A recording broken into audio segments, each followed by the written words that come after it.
अस्सलामुअलैकुम, मैं हूं मोहम्मद जुनैद। शाहज़ेब खानज़ादा की गैर मौजूदगी में इस प्रोग्राम की मेज़बानी मैं कर रहा हूं। IMF ने बिलाखिर पाकिस्तान के लिए कर्ज प्रोग्राम को मंजूर कर लिया। हुकूमत की जानिब से सख्त इक़दाम, तवील इंतज़ार और तारीख पर तारीख देने के बाद आज IMF के एग्जीक्यूटिव बोर्ड ने $7 अरब के कर्ज प्रोग्राम की मंजूरी दे दी।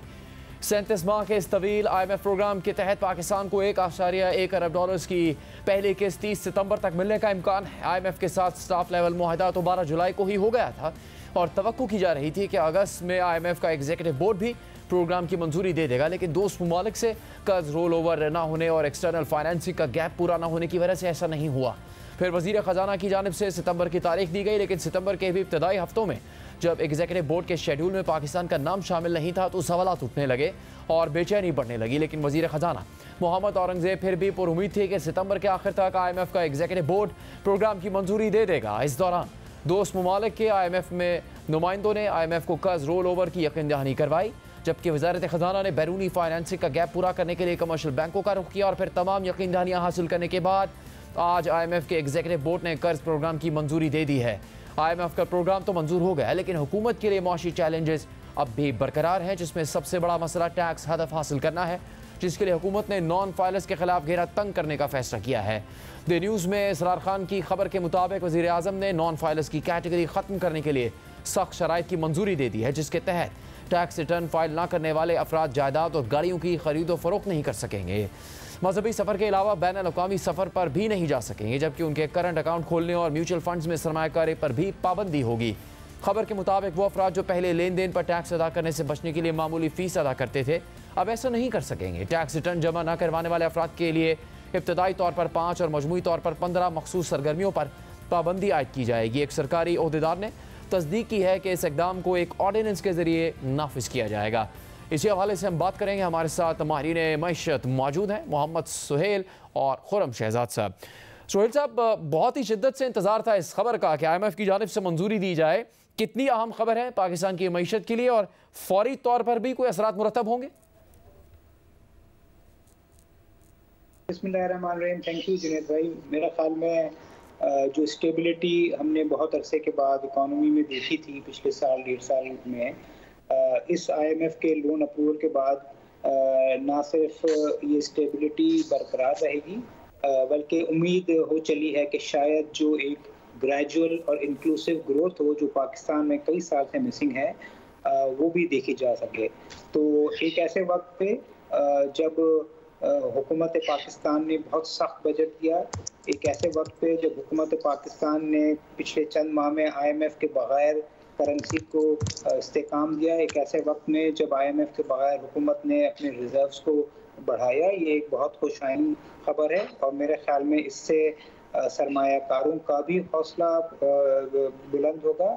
ख़ास तौर से जो पाकिस्तान के लेंडर्स हैं, जो पाकिस्तान की डेट रिपेमेंट से खौफजदा थे और डिफ़ॉल्ट के ख़तरात 2-3 साल से जो लहरा रहे थे, उसमें भी कमी होगी। तो मेरे ख्याल में ओवरऑल लेंडर्स कॉन्फिडेंस और इन्वेस्टर्स कॉन्फिडेंस पाकिस्तान की मईशत में बेहतर होगा और उम्मीद ये की जा रही है कि अगर पाकिस्तान ने कोई 6 महीने साल कंप्लाई कर लिया IMF की कंडीशन पे, तो जो रेटिंग एजेंसीज हैं वो पाकिस्तान को मजीद अपग्रेड भी कर रहे हैं। खुरम साहब, जहाँ खुशाइंद खबर है वहाँ कुछ खदशात भी है कि इतनी सख्त शराइत पूरी कर सकेगा पाकिस्तान, चूँकि ये तनकीद भी हुई कि IMF से इतनी सख्त शराइत पर इतफाक़ नहीं करना चाहिए था, ख़ासतौर पर जिसमें एक बहुत बड़ा रेवेन्यू का हदफ शामिल है। जी बिल्कुल। देखें, पहली बात तो ये है कि एक अच्छी खबर है और ये इतना आसान नहीं था इतना बड़ा प्रोग्राम लेना और एक लॉन्गर प्रोग्राम लेना। ये बाय डिज़ाइन ऐसा किया गया है ताकि रिफॉर्म एफर्ट्स जो हैं वो कंटिन्यूस बेसिस पे हो सकें और 3 साल में जो है हम वो सारे रिफॉर्म्स कर सकें। एटलीस्ट उसका मैं तो ये समझता हूँ कि हमने 60% भी किया तो वो भी हमारे लिए बहुत अच्छी अचीवमेंट होगी, जिसमें एनर्जी सेक्टर के रिफॉर्म्स हैं, जिसके अंदर टैक्स के रिफॉर्म्स हैं, जिसके अंदर बेतहाशा और रिफॉर्म्स हैं जिनकी हम हमेशा बात करते आए हैं। खासकर एनर्जी और टैक्स, ये 2 बड़े रिफॉर्म्स हैं जिसकी वजह से इकोनॉमी की जो ग्रोथ है वो आपको जो है रियलाइज़ होती है। जितनी आपको पोटेंशियल है, आप 2% पे तो आप सर्वाइव नहीं कर सकते। और अच्छी बात ये हुई है जुनैद के इंटरनेशनल ऑयल प्राइसेस जो है वो नीचे आना शुरू हो गई हैं, जो कि बड़ा टाइमली होगा कि एक तरफ ऑयल प्राइसेस नीचे आएँ दूसरी तरफ इन्फ्लेशन में कमी हो, तीसरी तरफ इंटरेस्ट रेट्स में कमी हो, और एक इन्वेस्टमेंट का एनवायरनमेंट जो है वो बेहतर हो, ताकि इन्वेस्टर का कॉन्फिडेंस, जैसे सुहेल साहब ने कहा कि इन्वेस्टर का कॉन्फिडेंस बढ़ेगा और रेटिंग एजेंसीज जो हैं वो आपको 1 साल 1.5 साल के बाद, बल्कि उससे पहले मैं तो समझता हूँ हो सकता है कि अपग्रेड्स मिले आपको, जिसकी वजह से आपके यहाँ जो फ्लोज रुके हुए हैं या नहीं आ रहे, इंटरनेशनली भी लोकल भी जो पैसा नहीं लग रहा उस तरह से, वो शुरू हो जाएगा और उसके साथ साथ ग्रोथ आना शुरू हो गया। इस वक्त हमें ग्रोथ की तरफ जाना चाहिए। तो मेरे ख्याल में ऑफ कोर्स ये कंडीशंस टफ हैं। हमने टैक्सेस जो 1.5 साल 2 साल में 3 साल में लगाने चाहिए थे हमने पहले लगा दिए, बट एक मरतबा हमने एक पेन लिया है तो इस पेन पे हम कैपिटलाइज करें। दूसरी तरफ ऑयल प्राइसेस का नीचे जाना और फिर IMF के साथ एक अच्छा प्रोग्राम रन करना और अपने लिए बेहतरी करना, मेरे ख्याल में ये सब चीज़ें हो सकती हैं अगर एक अच्छी टीम जो है वो मिल के ये काम करे और इस प्रोग्राम को लास्ट समझे और कहे कि जी ये प्रोग्राम अब हमें दोबारा नहीं मिलेगा, हम इसी को हमने कैपिटलाइज करना। तो मेरे ख्याल में ये सब किया जा सकता है और ये इंटेंशन भी नजर आती है गवर्नमेंट की कि ये हो सकता है और आने वाले दिनों में नजर भी आएगा। खुर्रम साहब ने भी जिक्र किया है, इस्लाहात की बात की और वज़ीर-ए-आज़म कई दफ़ा कह चुके हैं कि आखिरी प्रोग्राम होना चाहिए IMF का, तो उसके लिए सबसे ज़्यादा तवज्जो तलब यही मामला है कि IMF प्रोग्राम तो माजी में भी लिए गए पाकिस्तान की तरफ से, लेकिन इस्लाहात की नहीं जाती। अब जो खुर्रम साहब जिस उम्मीद का इजहार कर रहे हैं, आपको ये संत नज़र आती है हुकूमत की जिसके नतीजे में इस्लाहात हो सकेंगी और सही फ़ायदा हासिल किया जा सका इस प्रोग्राम से? जो माजी का तजुर्बा इतना तल्ख है कि अब पाकिस्तान के पास कोई ऑप्शन नहीं है। जो पिछले 1.5 साल में जो हुकूमत ने सख्त इक़दाम लिए हैं वो इसीलिए लिए हैं कि अगर वो नहीं लेती तो पाकिस्तान डिफ़ॉल्ट हो जाता। तो अब ये सवाल रेलिवेंट नहीं है कि पाकिस्तान को ये करना चाहिए या नहीं करना चाहिए, क्योंकि कोई ऑप्शन ही नहीं है। और अगर पाकिस्तान ने 2-3 किस्तें भी IMF की डिले कर दी तो पाकिस्तान की सिचुएशन दोबारा वैसी हो जाएगी जैसे आज से 2-3 साल पहले थी, यानी आप डिफ़ॉल्ट के करीब पहुंच जाएंगे। तो बज़ाहिर तो हमें उम्मीद लग रही है कि जो पिछला प्रोग्राम 9 माह का पूरा किया, ये जो एक सख्त बजट दिया जिस पर बड़ा शोर मचा, बहुत पेन हुआ, उम्मीद तो की जा रही है कि इसको कंप्लीट किया जाएगा। और पाकिस्तान के मफाद में भी यही है कि ये पूरे 3 साल जिसमें बेशुमार रिव्यूज़ होंगे उसको कंप्लीट किया जाए। और अगर ये कंप्लीट 3 साल बाद होगा तो फिर पता चलेगा कि क्या ये आखिरी प्रोग्राम था या हमें मज़ीद फाइनेंसिंग की ज़रूरत है। मगर अगर पाकिस्तान ने ये प्रोग्राम पूरा नहीं किया तो मुझे डर है कि फिर हम डिफ़ॉल्ट की तरफ चले जाएंगे और फिर इकोनॉमिक क्राइसिस शुरू हो जाएगा। तो मैं पुरुमीद हूँ, क्योंकि जो भी हमारे रूरल जो हुक्मरान हैं उनके पास अभी कोई चॉइस नहीं है। टैक्सेस भी लगेंगे और तो टैक्सेस सब पर लगने चाहिए, एनर्जी सेक्टर रिफॉर्म्स भी होने चाहिए, और सबसे बढ़कर ये है कि जो स्टेट ऑन एंटरप्राइजेस हैं उनको रिफॉर्म से फोकस करना चाहिए। और इसके लिए सबसे बड़ा इक़दाम मुझे लगता है आने वाले हफ्तों में खबर हमें मिलेगी जब PIA की बिडिंग होगी, वो एक बहुत बड़ा कॉन्फिडेंस बूस्टर होगा अगर वो सक्सेसफुली हुकूमत प्राइवेटाइज कर देती है। तो खुर्रम साहब, आपने जिन माशी अशारियों का जिक्र किया है, सबसे बड़ी खबर यह है कि IMF की तरफ से मंजूरी दी गई है, एशियाई तरक्याती बैंक की खबर आपके सामने है। इस सारे तवाज़ुन के आने से, मुस्तहकम होने से मईशत की जो नई सरमाकारी की शदीद ज़रूरत है पाकिस्तान को, वो भी मुमकिन हो सकेगा, ख़ासतौर पर उन प्रोजेक्ट्स का जिनका हुकूमत जिक्र करती रही है कि इसमें बड़ी सरमाकारी पाकिस्तान में होने जा रही है?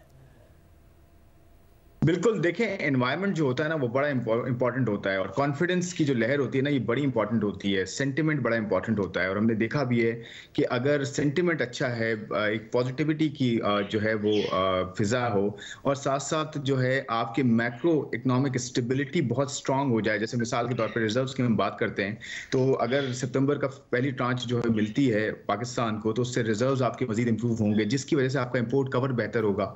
इम्पोर्ट कवर से मुराद ये कि ये आप 22-23 दिनों पे चले गए थे, आपकी इंपोर्ट्स जो है उतना आपके पास से रिजर्व था, आज आप 2 महीने से ऊपर चले गए और इस प्रोग्राम के साथ, फर्स्ट ट्रांच के साथ मेरे ख्याल में आप 2-2.5 महीने तक पहुंच जाएंगे। 3 महीने का एक बड़ा कंफर्टेबल कवर होता है जो 3 महीना आपके पास इंपोर्ट कवर हो। तो ये सब चीज़ें वो हैं जो आपको कॉन्फिडेंस देती हैं। जो अब देखें पिछले 1 साल में आपकी जो पाकिस्तानी रुपये की जो कदर है वो गिरी नहीं है और वो स्टेबल रही है। इस स्टेबिलिटी की वजह से जो मल्टीनेशनल कंपनी थी, जो नया इन्वेस्टर था वो ऑब्जर्व कर रहा था कि 1 साल में जो है अगर स्टेबिलिटी आती है और हम रिपैट्रिएशन करते हैं, जो उनके प्रॉफिट्स रुके हुए थे वो वापस गए हैं, इससे कॉन्फिडेंस बढ़ता है, फिर इन्वेस्टर कहता है कि अब नया पैसा हम ला सकते हैं। तो मेरे ख्याल में ये जो कॉन्फिडेंस है ना, ये बड़ा इंपॉर्टेंट है, एनवायरनमेंट क्रिएट करना बड़ा इंपॉर्टेंट है, और ये होगा इसके साथ।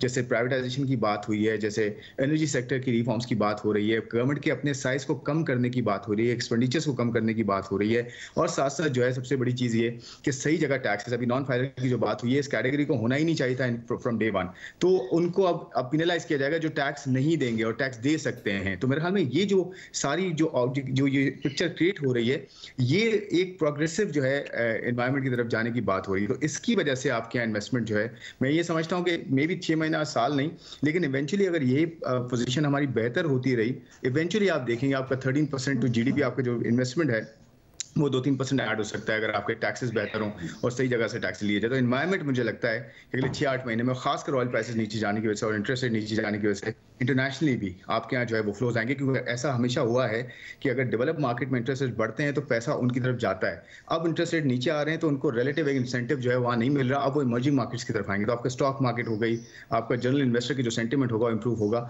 And I am sure Pakistan एक उस पोजीशन में है जहाँ पे बहुत नीचे एसेट की वैल्यूज हैं, स्टॉक मार्केट अभी भी बहुत ज्यादा जो है वो अंडर वैल्यूड है, ओवरऑल आपके अपॉर्चुनिटी बहुत ज्यादा है, SIFC बहुत ज्यादा एफर्ट कर चुका है, वो सारी अब रियलाइज होने का टाइम है, एंड आई एम श्योर 6 महीने हमने अगर बेहतर किया, साल बेहतर किया, तो ये सब चीजें एक साथ आपको रियलाइज होती हुई नजर आएंगी।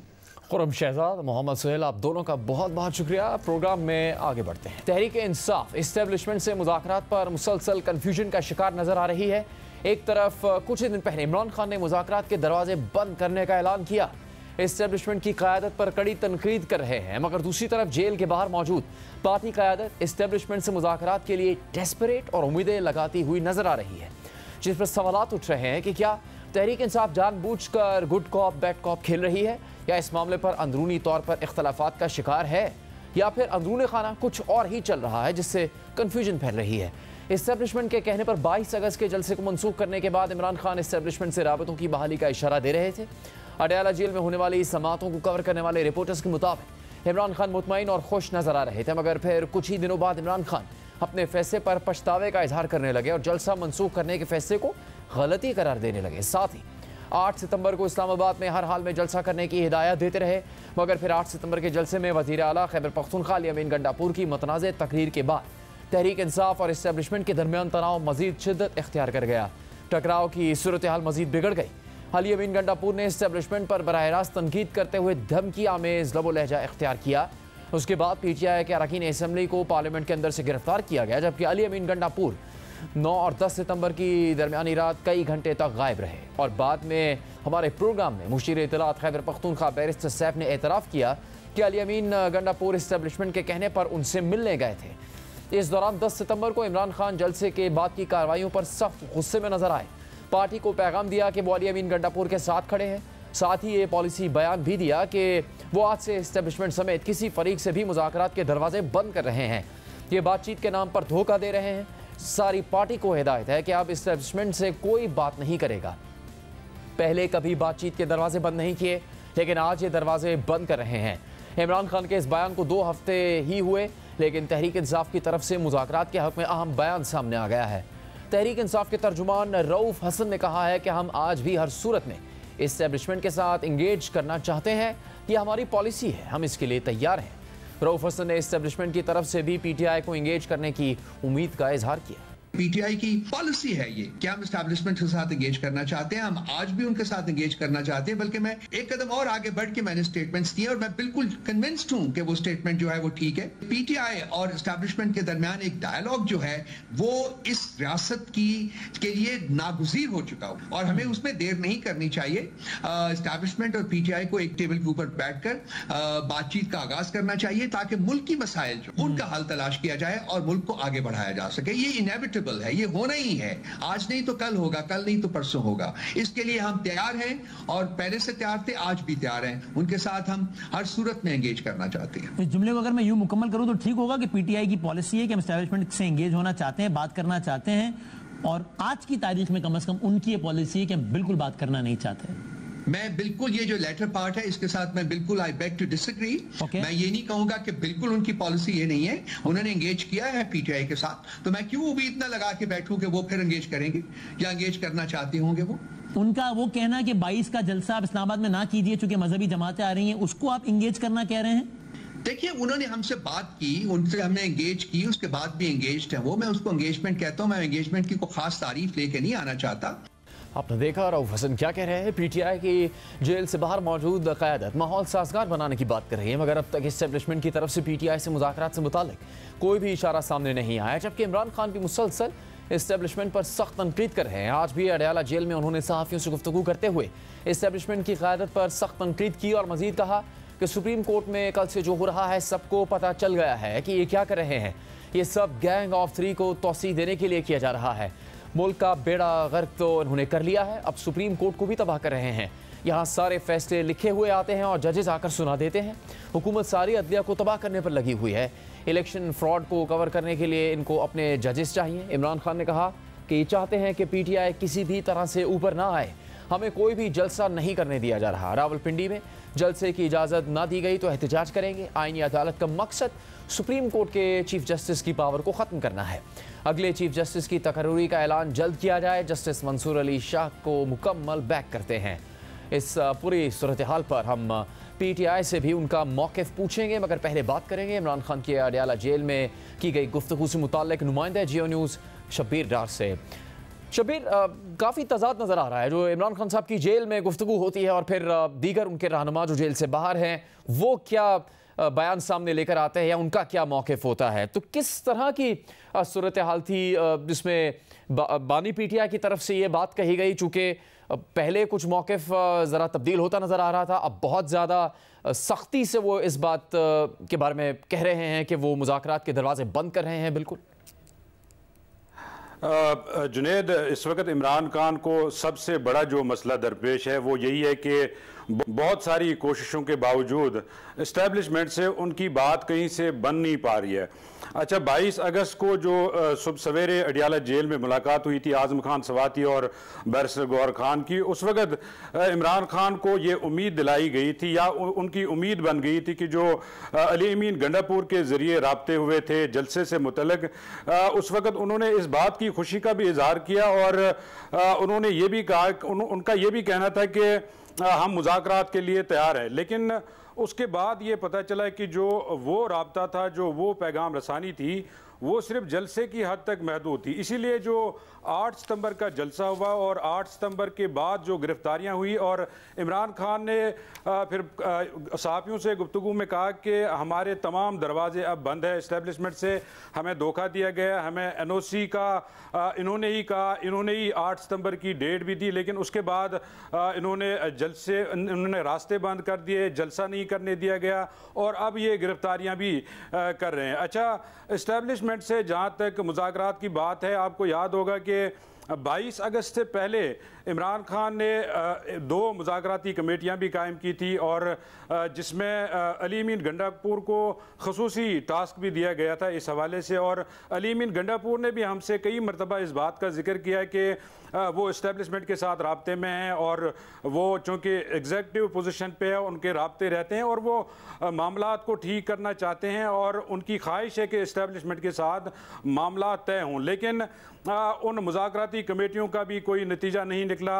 इमरान खान बार बार फ़ौज से कहते रहे कि आप अपना नुमाइंदा दें, हम मुज़ाकरात के लिए तैयार हैं। उन्होंने मौजूदा आर्मी चीफ को पैगामात भी भिजवाए कि आप न्यूट्रल हो जाएं। उन्होंने ये भी कहा कि हमारे और फ़ौज के दरमियान पीपल्स पार्टी और नून लीग हायल है, ये हमारी लड़ाई करवाना चाहते हैं। अच्छा, आज जो उन्होंने गुफ्तगू की है हमारे साथ, उसमें उन्होंने तनकीद की इस्टेब्लिशमेंट पे और उन्होंने ये जो हुकूमत आइनी तरमीम करने जा रही है इस पे भी तनकीद की। हालांकि आज से कुछ रोज़ कबल उनसे ये सवाल हमने किया था कि जो चार्टर ऑफ डेमोक्रेसी हुआ है उसमें जो दस्तावेज़ात सामने आई थी उसमें आपके भी साइन हैं, आपके भी दस्तखत हैं और उसमें आइनी अदालतों का जिक्र है। तो उस पर उन्होंने कहा था कि ये इस पर पूरी डिस्कशन होनी चाहिए थी पहले जो ये तरमीम लाई जा रही है, लेकिन जिस तरह ये किया जा रहा है ये गैर कानूनी है और ये 2-3 लोगों को तौसीह देने के लिए किया जा रहा है। आज भी उन्होंने नाम लेकर जो है तनकीद की है, इस्टेब्लिशमेंट पे भी, फ़ौज पे भी और हुकूमत पे भी। लिहाजा ये जो मुज़ाकरात की बात चल रही है, जो रऊफ़ हसन ने बात की है या जो दीगर ज़राए से खबरें चल रही हैं, इमरान खान ने आज इस हवाले से कोई बात नहीं की। और ये जो खबर चल रही है कि अली अमीन गंडापुर को ये टास्क दिया गया है या ये जो उनको दो टोक पैगाम दिया गया है कि आप इस्टेब्लिशमेंट से किसी तरह के मुज़ाकरात ना करें, इसमें भी कोई हकीकत नहीं है। उन्होंने इस तरह की कोई बात नहीं की। शबीर डार, बहुत शुक्रिया। जेल में बानी चेयरमैन पीटीआई का मौक़िफ़ क्या है, ये सामने आ चुका है। हम इस वक्त तहरीक इंसाफ के मौक़िफ़ के हवाले से ही बात करेंगे। तहरीक इंसाफ के सीनियर रहनुमा, सीनियर वकील लतीफ़ कोसा साहब से। लतीफ़ कोसा साहब, शुक्रिया आपके वक्त का। जेल से बानी पीटीआई ये कह रहे हैं कि वो हर तरह के मुज़ाकरात के दरवाजे बंद कर रहे हैं, एस्टेब्लिशमेंट से कोई मुज़ाकरात नहीं करेंगे, उनको बदनीयती भी नज़र आ रही है। दूसरी तरफ आपकी जमात की जो क़यादत है वो ये कहती है कि पाकिस्तान तहरीक इंसाफ की तो ये पॉलिसी है कि इस्टेब्लिशमेंट से मुज़ाकरात करने हैं, इस्टेब्लिशमेंट के साथ इंगेज करना है, और उन्हें यह भी उम्मीद है कि इस्टेब्लिशमेंट भी तहरीक इंसाफ के साथ इंगेज करना चाहती है। तो ये तो बहुत ही बड़ा तजाद है। कोई कन्फ्यूजन की वजह से लतीफ़ खोसा साहब ये कि या फिर ये good cop bad cop policy चल रही है तहरीक इंसाफ की तरफ से? नहीं, कोई ऐसी गुड कॉप बैड कॉप वाला सीन नहीं है। ये आप रऊफ़ हसन साहब की बात कर रहे हैं जो उन्होंने ये कहा है। और देखें, जहाँ तक मुज़ाकरात हैं वो डायरेक्ट हों या इनडायरेक्ट हों, वो तो चाहे पसे पर्दा हों चाहे पर्दे के सामने हो, ये सियासत में होते रहते हैं। लेकिन जो खान साहब ने कह दिया है, पार्टी पॉलिसी वही है। देखें, हम इससे ज़्यादा क्या अपना लचक दिखा सकते हैं जितनी खान साहब ने या पार्टी ने दिखाई है, कि हम इसके बावजूद के फॉर्म 47 के डसे हुए हैं, इसके बावजूद के इलेक्शन कमीशन ऑफ पाकिस्तान आज भी तज़हीक कर रही है आइन की भी, और वो जो है बिल्कुल कन्फ्रंटेशनलिस्ट कोर्स पर है सुप्रीम कोर्ट के साथ, वॉर पाथ पर जा रही है, जंग की कैफियत कर रही है इलेक्शन कमीशन ऑफ पाकिस्तान। शर्म आनी चाहिए एक आइनी इदारे को इस तरह की हरकतें करते हुए कि वो उनकी गोद में जाके बैठ गए हैं बिल्कुल, और ऑब्स्ट्रक्ट हैं। जैसे ऐसे लगता है जैसे सियासी जमात मुस्लिम लीग नून नहीं है, बल्कि सियासी जमात इलेक्शन कमीशन ऑफ पाकिस्तान है, जो सुप्रीम कोर्ट के वाज़े अहकामात के बावजूद हमें ना तो सियासी जमात तस्लीम करने को तैयार है पाकिस्तान तहरीक इंसाफ को, और ना ही मखसूस नशिस्तें देने पर जो है, जो कि वाज़े तौर पर सुप्रीम कोर्ट ने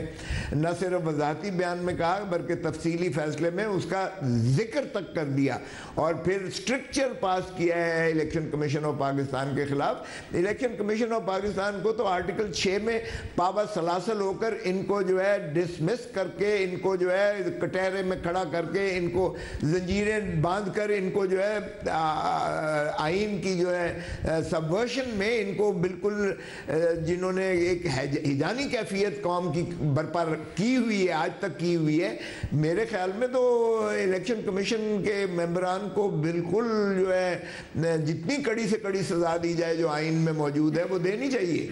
तो ये इस तरह से तो बिल्कुल नज़र आ रहा है। देखें, अगर आप 2/3 जबरी आपने इस तरह हासिल करनी है कि फॉर्म 47 वाले भी आपने अपने खाते में डाल दिए, आपने मखसूस नशिस्तों के भी आपने हमें देने की बजाय उनको दे दिए। एक जलसा हुआ, उसके बाद अगला जलसा होना था लाहौर में, उसके बाद अब कह रहे हैं पिंडी में भी जलसा होगा।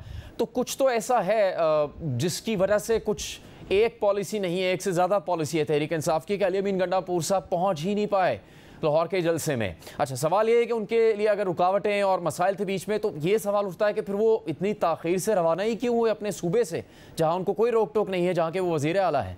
तो कुछ वो चाहते थे कि ऐसी जारहाना अंदाज ना अपनाया जाए, कन्फ्रंटेशन ना हो, जिससे महाजराई पैदा हो। देखिए जुनैद, कभी ये सुना था कि 3 से 6 बजे तक जलसा हो? कभी ये सुना था? और 25 किलोमीटर बाहर फेंका, जहाँ रड़ा मैदान था वहाँ ना आबादी थी, करीब करीब कुछ भी नहीं था।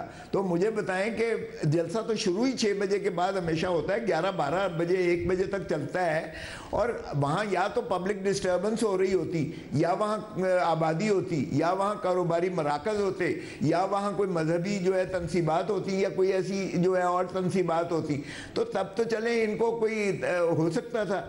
और फिर कोई ये कहते हैं कि जी तय हुआ। अरे बाबा तय क्या हुआ? और अगर चीफ मिनिस्टर ये तो कहते थे अटक की पुल से आगे नहीं आने देंगे, आया चीफ मिनिस्टर, न सिर्फ अटक की पुल क्रॉस की बल्कि कंटेनर्स को भी उन्होंने हटाया और ठीक हटाया। और उसके बाद वो आए और उन्होंने जलसे में अपनी जो है, अगरचे इन्होंने बत्तियां बंद करके उस वक्त जो है पब्लिक को इन्होंने मुनक़ते कर दिया था सारा कुछ एडमिनिस्ट्रेशन ने, लेकिन फिर भी उसने अपनी बात की और उसने कहा आया हूं, मेरा जो कुछ मुझे करना है आप कर ले मेरे साथ। ये तनकीद भी हो रही है तहरीक इंसाफ के इस हिकमत अमली पर कि आप खुद भी नशिस्त जीते हैं और आपके जो मुखालिफ उम्मीदवार थे उन्होंने तो आपको पब्लिकली मुबारकबाद भी दी। जो भी तरीकाकार है तहरीक इंसाफ का, उस पर तनकीद ये हो रही है कि आपके केसेस सुप्रीम कोर्ट में है, इलेक्शन कमीशन में है, पार्लियामेंट में आपको नशिस्तें मिली हैं, उस हक को आपने हासिल करना है, तो सारी जंग उस तरफ है, सारा काम आगे जो लेके जाना है वो वहाँ है। तो फिर तहरीक इंसाफ ये जल्द से जुलूस करके लाहौर में, पिंडी में, इस्लामाबाद में, दीगर शहरों में क्या हासिल करना चाहती है? इससे क्या मकसद हासिल होगा जब तहरीक इंसाफ के हक में फैसला भी आया है सुप्रीम कोर्ट से, आप समझते हैं कि आपको उसमें कामयाबी भी मिली है, तो फिर जल्द से जुलूस करने की तरफ क्यों जाना पड़ा है तहरीक इंसाफ को? जुनैद, यार पब्लिक इश्यूज पर कोई डिस्कशन नहीं होती है। पार्लियामान को इन्होंने बुलडोज करके इन्होंने ये उस पर भी जो है अपनी तहवील में ले लिया हुआ है। अदलिया को अब ये गुलाम बनाना चाहते हैं। बाकी सारे इदारे, नैब तो इनकी वैसे ही बांधी और लौंडी है, व्हीलिंग डीलिंग के लिए रखा है, और इलेक्शन कमीशन भी इनकी जो है पॉलिटिकल इंजीनियरिंग के लिए इस्तेमाल हो रहा है। तो मुझे बताएं, हम आवाम के पास ना जाएं तो किसके पास जाएं? और आवाम जरा खुली तो छूट दे, फिर देखें ये सैल रवां, फिर देखेंगे कि ये किस तरह से जो है खुशो खासाक की तरह बह जाते हैं। आपको यकीन करें जुनैद, 5-5 मील तक, मैं तो लाहौर में था और तनकीद भी हुई मेरी तकरीर पर, लेकिन मैं 5-5 मील तक जो है लोगों का अभी तांता बंधा हुआ था जब ये इन्होंने रोका है। और अब हमने पिंडी में किया है, फिर अगला हमने जो है लाहौर का, हमने मीनार पाकिस्तान का फिर जो है इंतखाब किया है, लेकिन मीनार पाकिस्तान से पता नहीं क्यों हमें खौफ है। रिजर्व सीट से मुतालिक जो केस का फैसला है उस पर आएंगे, लेकिन उससे पहले आपने आईनी तरमीम के जरिए से कहा कि बुलडोज करना चाहते हैं अदालत को इस हुकूमत में शामिल लोग, तो उसमें तो मौलाना फजलुर रहमान की हिमायत को बहुत ही अहम करार दिया तहरीक इंसाफ ने। मगर मौलाना फजलुर रहमान, उनकी जमात तो खुद ये कह चुकी है कि वो एक ड्राफ्ट तैयार कर रहे हैं, आईनी तरमीम के ख़िलाफ़ नहीं है, आईनी अदालत के क़याम के ख़िलाफ़ नहीं है। तो इसका अंदाज़ा है तहरीक इंसाफ को कि मौलाना फजलुर रहमान बिल्कुल तहरीक इंसाफ के मौक़िफ़ से इत्तफ़ाक़ नहीं करते। अभी उनका इख्तलाफ ज़रूर है पर वो इनकारी नहीं है आईनी तरमीम से। जुनैद, कभी नहीं करेंगे, ये लिख लो। देखें, उनको मौलाना फजलुर रहमान की जो माशाल्लाह पजीराई हुई है, इनका इनहराफ करके, इनके साथ जो है इनकार करके ना जाकर उनको जो पजीराई मिली है उनके अपने 2 सूबों में, यानी खैबर पख्तूनख्वा में और बलूचिस्तान में, आपकी सोच है कि मौलाना साहब को फिर जो है उनको स्पेस एक ऐसी मिली है, वो कभी नहीं चाहेंगे कि वो सियासी स्पेस जो उन्हें, सियासी पजीराई जो मिली है वो उसको खो दें, वो कभी साथ नहीं देंगे। आप लिख लें ये बात मुझसे, आज बिल्कुल करवा लें। बाकी रहा ये, कौन कहता है कि ये सहीफा आसमानी होता है? तरमीम हर चीज़ों में होना चाहिए, होती हैं, होती रही हैं, लेकिन ये एक तो ये पार्लियामान जो है ये रिप्रेजेंटेटिव नहीं है, माफ़ कीजिएगा, ये अवाम की तर्जमान नहीं है। ये फॉर्म 47 के घुस बैठिए जो है वज़ीर आज़म समेत हारे हुए लोग, मुस्तरद किए हुए लोग, इनको कोई इख्तियार नहीं है कानून साजी या आइन की तब्दील करने की। आइन एक मुकद्दस जो है मुआहदा है, इमरानी मुआहदा, ये पाकिस्तान की जेन्युइन जो रिप्रेजेंटेशन है वही कर सकते हैं 2/3, वो भी सेनेट में अलहदा और ऐवान ज़ेरी में अलहदा, वो 2/3 से कर सकते हैं। अभी दोनों ऐवान जो है मुकम्मल नहीं हुए। लतीफ़ खोसा साहब, आप तहरीक इंसाफ का हिस्सा है ही, MNA भी हैं, लेकिन आप कानूनदान भी हैं। सुप्रीम कोर्ट का फैसला मौजूद है, अक्सरियती फैसला, हुकूमत कहती है वो आइन और कानून के खिलाफ है, अमल दरामद नहीं करेंगे। इलेक्शन कमीशन का इजलास कर चुका है, नतीजे पर नहीं पहुंचा कि अमल दरामद करेगा या नहीं। क्या हिकमत अमली होगी तहरीक इंसाफ की? आपने सोचा है कि क्या करेंगे बहैसियत जमात अगर सुप्रीम कोर्ट के इस फैसले पर अमल दरामद नहीं होता? देखें, पहली बात तो ये है कि ये मुस्लिम लीग नून का हमेशा वतीरा रहा है। ये अदालत के ऊपर ये हमले भी करवाते हैं, फिजिकली भी अटैक करते हैं और अदालत के अंदर ये जो है तखरीब कारी करके उसमें उसके अंदर धड़ाबंदी भी करते हैं हमेशा, जिस तरह सजाद अली शाह के खिलाफ इन्होंने इकट्ठा करके और उसको जो है माजूल करवाया था और ग्रुप बंदी करवाई थी। अब भी आप देखें तो आपका गवर्नर पंजाब का ज़रा बयान सुन लें कि उसने किस अंदाज से इसकी तनकीद की है और धज्जियां उड़ाई हैं। उसने कहा है कि क्या ये तमाशा जो है फिर से हम करने जा रहे हैं कि ये जो है इतने मेंबर इधर और इतने मेंबर इधर। आपको भी पता है और सारे पाकिस्तान के बच्चे को पता है कि इस वक्त मंसूर अली शाह साहब को ये माने रखने के लिए चीफ जस्टिस, हालांकि ये आर्टिकल 175(3) में वाज़े लिखा हुआ है, सीनियर मोस्ट जज जो होगा सुप्रीम कोर्ट का उसको कॉल अपॉन, यानी काजी फाइज ईसा साहब को तो 3 महीने पहले इन्होंने नोटिफाई कर दिया था एज चीफ जस्टिस। पर कह तो चुके हैं अता तारड़ भी और ये राना सनाउल्लाह भी, बिलावल भुट्टो भी के मंसूर अली शाह ही अगले चीफ जस्टिस होंगे। हाँ जी, चीफ जस्टिस उस सुप्रीम कोर्ट का ये कह रहे हैं जिस सुप्रीम कोर्ट के बेअख्तियार होगी, जिसके पास कोई अख्तियार नहीं होगा सिवाय इसके कि आपके और हमारे फैमिली मैटर सुनेंगे या फौजदारी के आम मामलात सुनेंगे। ये आईनी अख्तियारात सारे के सारे आईनी अदालत को देकर काजी फाइज ईसा को ये 3 साल के लिए चीफ जस्टिस उसका मुकर्रर प्राइम मिनिस्टर करने के लिए यही सारी साजिश हो रही है एक शख्स के लिए। यार जुनैद, जब भी किसी की एक्सटेंशन या रिटायरमेंट करीब आती है हमारी मुल्क में एक जानी कैफियत आ जाती है, एक तूफान बर्पा हो जाता है, एक क़यामत आ जाती है। हम क्यों अगर सिविलाइज्ड मुल्क नहीं बन सकते? अरे भाई, एक्सटेंशन किसी शक्ल में भी किसी की भी वो काबिल कबूल नहीं होनी चाहिए, क्योंकि अदारे को वो तबाह कर देती है। और अगर अदारों को आपने तबाह करना है तो फिर आप इस तरह से मनपसंद तैनातियां कीजिएगा, मनपसंद फैसले लीजिएगा और फिर मुल्क को जो है तबाह भी कीजिएगा और निज़ाम अदल को भी आप जो है बेड़ा गर्क करके रख देंगे। तो ये ना मुल्क के लिए बेहतर है, ना उस निज़ाम के लिए बेहतर है, ना जमहूरियत के लिए बेहतर है। जाने किसको ये सूझ रही है कि शायद इस तरह से ये मुल्क को चला लेंगे। इस तरह से मुल्क नहीं, माफ़ कीजिएगा, चलेंगे, क्योंकि कुफ्र की रियासत चल जाती है, बेइंसाफी और जुल्म की रियासत नहीं चलती है। लतीफ़ कोसा साहब, बहुत शुक्रिया प्रोग्राम में बात करने के लिए। एक तरफ जहां मखसूस नशिस्तों के फैसले के बाद हुकूमत और सुप्रीम कोर्ट आमने सामने है, तो वहीं सुप्रीम कोर्ट के अंदर भी जजेस के दरमियान इख्तलाफात का तनाज़ा शिद्दत इख्तियार करता जा रहा है। 14 सितंबर को 8 जजेस ने मखसूस नशिस्तों के केस में वजाहती ऑर्डर जारी किया, जिस पर चीफ जस्टिस ने रजिस्ट्रार को खत लिखा और इनसे 9 सवालात के जवाब मांगे और आज रजिस्ट्रार सुप्रीम कोर्ट का जवाब आ गया है। ज़राए के मुताबिक रजिस्ट्रार सुप्रीम कोर्ट की जानिब से चीफ जस्टिस को भिजवाए गए जवाब में कहा गया है कि इलेक्शन कमीशन और PTI की दरखास्तों पर कोई कॉज लिस्ट जारी नहीं हुई। सुप्रीम कोर्ट के किसी कमरा अदालत में इन दरखास्तों पर समाअत नहीं हुई। जजेस के किसी चैम्बर में इन दरखास्तों पर बैठने के बारे में मालूमात नहीं है, जबकि वेबसाइट पर अपलोड होने से पहले फाइल रजिस्ट्रार ऑफिस को नहीं भिजवाई गई। वजाहती हुक्म सीनियर जज के स्टाफ ऑफिसर के कहने पर वेबसाइट पर अपलोड हुआ। इससे पहले चीफ जस्टिस काजी फाइज ईसा ने रजिस्ट्रार सुप्रीम कोर्ट से 9 सवाल पूछे थे। चीफ जस्टिस ने पूछा कि इलेक्शन कमीशन और तहरीक इंसाफ ने वजाहत की दरखास्त कब दायर की, ये दरखास्तें प्रैक्टिस एंड प्रोसीजर कमेटी में क्यों नहीं भेजी गई, मुतफर्रिक दरखास्तें कॉज लिस्ट के बगैर कैसे समाअत के लिए फिक्स हुई, क्या रजिस्ट्रार ऑफिस ने मुतल्लिका फरीकैन और अटॉर्नी जनरल को नोटिस जारी किया, किस कमरा अदालत या चैम्बर में दरखास्तों को सुना गया। चीफ जस्टिस ने रजिस्ट्रार से पूछा कि दरखास्तों पर फैसला सुनाने के लिए कॉज लिस्ट क्यों जारी नहीं की गई, ऑर्डर को सुनाने के लिए कमरा अदालत में फिक्स क्यों न किया गया, ओरिजिनल फाइल और ऑर्डर सुप्रीम कोर्ट रजिस्ट्रार के पास जमा हुए बगैर ऑर्डर वेबसाइट पर कैसे अपलोड हुआ, ऑर्डर को सुप्रीम कोर्ट वेबसाइट्स पर अपलोड करने की हिदायत किसने दी। अब रजिस्ट्रार सुप्रीम कोर्ट ने अपनी रिपोर्ट में इन सवालों का जवाब दे दिया है, लेकिन अहम बात यह है कि सुप्रीम कोर्ट के 8 जजेस वजाहती नोट को अपने तफसीली अक्सरियती फैसले का हिस्सा बना चुके हैं और लिख चुके हैं कि इलेक्शन कमीशन ने हमारे 12 जुलाई 2024 के ऑर्डर पर वजाहत मांगी थी, इसीलिए कोई कानूनी ज़रूरत नहीं थी कि हम अपना वजाहती ऑर्डर जारी करने से पहले मुतल्लिका फरीकैन को सुनते, इसीलिए हमने वो वजाहती ऑर्डर किसी को कोई भी नोटिस किए या सुने बगैर जारी किया। इसके अलावा सुप्रीम कोर्ट के सीनियर जज justice Mansoor Ali Shah practice and procedure तरमीमी ऑर्डिनेंस के बाद जजेस की कमेटी की तश्कील 9 पर चीफ जस्टिस से नाराज़ हैं।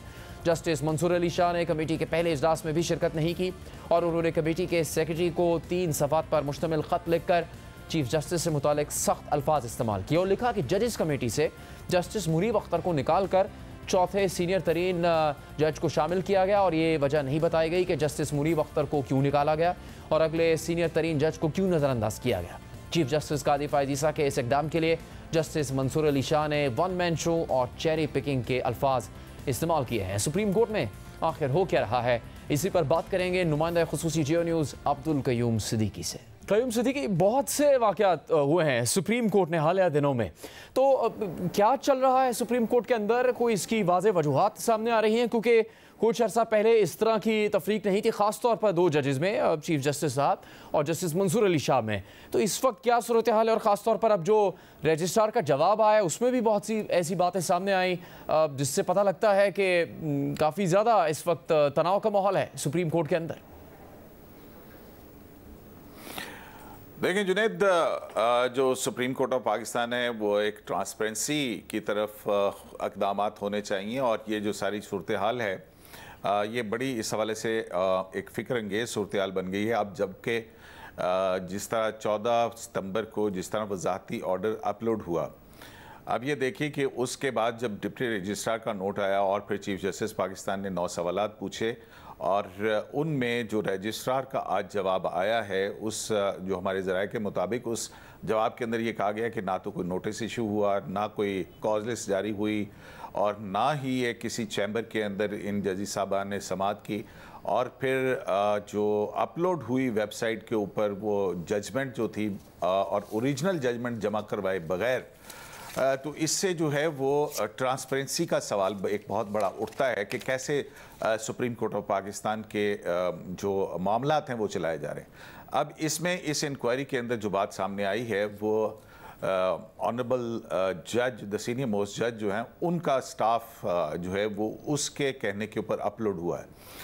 अब गो के ये इसकी वजाहत उन्होंने 8 जज साहिबान ने, जो फिर लेटर ऑन मंडे को जो हुक्म आया, डिटेल रीजनिंग आई, उसके अंदर उन्होंने ये दी है कि हमें इस हवाले से कोई नोटिस जारी करने की ज़रूरत नहीं थी अपना वजाहती हुक्म जारी करने के। बिल्कुल ये बात ठीक है कि नहीं होगी, लेकिन सवाल ये है कि आपने क्या किया, सवाल ये है कि आपने कैसे किया। अब यहाँ पे ये सवाल उठता है कि वो ओरिजिनल फ़ाइल जमा ना करवाने की क्या वजह थी, इन 8 जज साहिबान ने कैसे, कब और कहाँ मुशावरत की, क्या समरी सर्कुलेट की गई थी, अगर नहीं की गई थी तो ओरिजिनल फ़ाइल क्यों जमा नहीं करवाई गई थी, क्यों सीनियर मोस्ट जज जो हैं उनको इस बात के ऊपर ये था कि ये फ़ौरन अपलोड हो जाए, ओरिजिनल फ़ाइल जमा ना करवाई जाए। तो इसमें जो सुप्रीम कोर्ट ऑफ पाकिस्तान की जो वर्किंग है उसके अंदर शफाफियत के हवाले से सवालात उठ रहे हैं।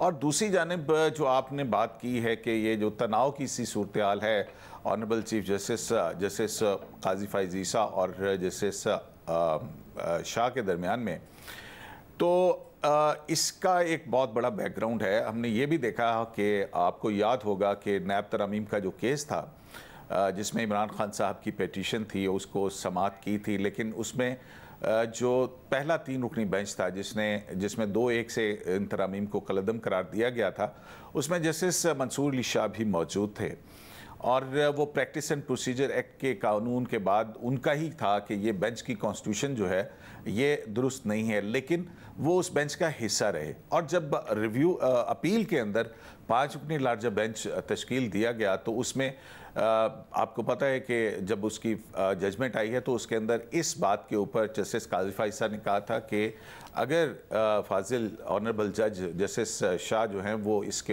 अंदर इस नुक्ते के बाद ना बैठते तो ये फैसला ही ना होता और ये जजमेंट ही ना आ सकती। तो ये भी एक मामला है।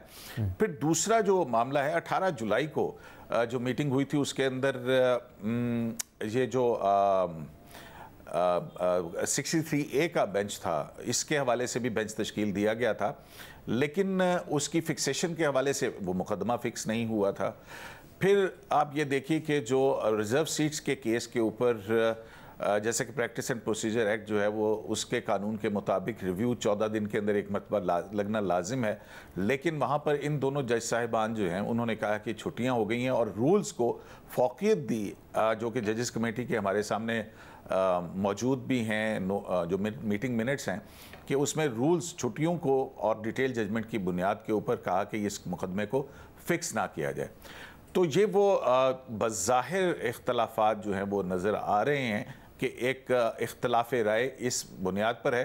फिर दूसरी बात यह है कि एक बड़ी अहम कानूनी हलकों के अंदर ये सवाल उठ रहा है जहाँ पर डिस्क्रिशन के हवाले से बार एसोसिएशंस का आ रहा है। वहीं पर दूसरी तरफ एक नुक्ता नज़र ये है कि पहले बेंचेस की तश्कील के अंदर चीफ जस्टिस का ही एक इख्तियार था, लेकिन जब ये इख्तियार जो है डिवॉल्व हुआ तो उसके बाद फिर क्या चीफ जस्टिस ऑफ पाकिस्तान के ओहदे को अमलन डिसफंक्शनल कर दिया गया, यानी कि 2 जज साहिबान जो भी कहें, और फिर उसके बाद चीफ जस्टिस जो कि अगर आइन के अंदर देखा जाए तो सुप्रीम कोर्ट का मतलब है chief justice of Pakistan and other जजेस। तो क्या चीफ जस्टिस का जो ओहदा है वो इतना ही डिसफंक्शनल हो जाएगा? तो एक तरफ आमिराना इख्तियारात और दूसरी तरफ ये वाला कि चीफ जस्टिस ही मुअत्तल हो जाए, तो एक बैलेंस जो है वो इस तरमीमी ऑर्डिनेंस के जरिए क्रिएट हुआ। लेकिन इसके बावजूद जो है वो सवालात बहरहाल हैं, तो ये सिलसिला जो है वो सुप्रीम कोर्ट के अंदर चल रहा है। ठीक, बहुत शुक्रिया अब्दुल कयूम सिद्दीकी आपका प्रोग्राम में बात करने के लिए। प्रोग्राम जारी रहेगा एक ब्रेक के बाद।